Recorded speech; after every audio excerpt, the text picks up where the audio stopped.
Real self-care.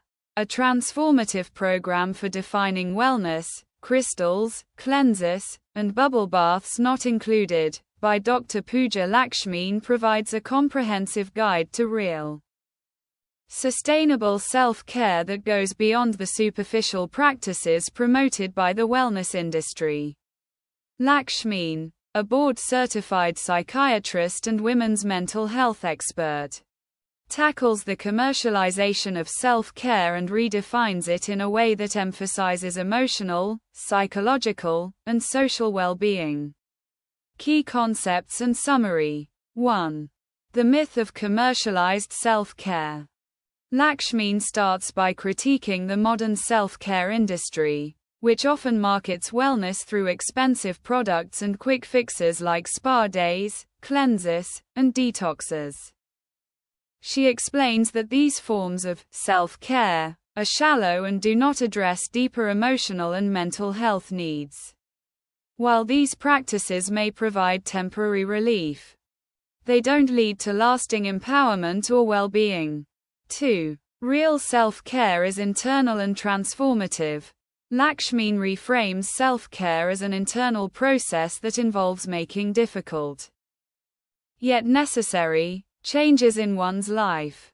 Rather than relying on external treatments, she advocates for self-care that includes setting healthy boundaries, practicing self-compassion, living in alignment with one's core values, and asserting personal power in everyday decisions. 3. The 4 pillars of real self-care. Setting boundaries. Lakshmin emphasizes the importance of learning to say no and protecting one's mental space. Establishing boundaries with others helps preserve energy and mental well-being. Self-compassion. This principle encourages people to treat themselves with kindness and forgiveness, especially during challenging times, instead of harsh self-criticism. Lakshmin promotes gentleness and understanding toward oneself. Aligning with your values.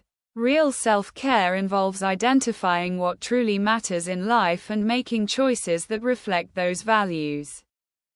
Living authentically, according to your priorities, is essential for long-term wellness. Asserting your power. Lakshmin encourages readers to make proactive choices that assert their power, such as stepping away from toxic environments, speaking up for their needs, and reclaiming control over their lives. 4. Practical strategies for implementation.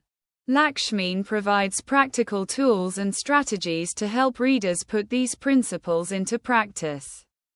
For example, she offers scripts for setting boundaries, exercises for self-reflection, and tips for recognizing unhealthy patterns.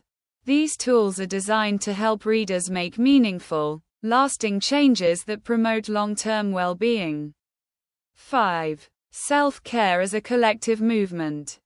One of Lakshmin's key insights is that self-care is not just about individual well-being but also collective well-being. By taking care of themselves, individuals can inspire systemic change. For example, as more women advocate for work-life balance or mental health care, societal norms around wellness and work may shift toward healthier models. Lakshmin highlights the interconnectedness of personal and collective health. 6. Real-life stories and professional insights. Throughout the book, Lakshmin weaves in real-life stories from her clinical practice and her own experiences. These narratives help to illustrate the challenges and successes of practicing real self-care, making the book relatable and grounded in real-world scenarios. She uses these examples to show how setting boundaries, practicing compassion, and making difficult decisions can transform lives. 7. Reframing self-care beyond privilege. Lakshmin also addresses how commercialized self-care often caters to a privileged few. She emphasizes that real self-care should not be limited by income or social status. Instead, it is about making choices that foster emotional health, regardless of one's access to luxury products or services. Conclusion. Real self-care challenges the superficial wellness culture and offers a deeper, more meaningful approach to self-care that prioritizes emotional health, personal values, and empowerment. Lakshmin's framework promotes self-care that is both transformative and sustainable, encouraging readers to move beyond quick fixes to achieve long-lasting well-being.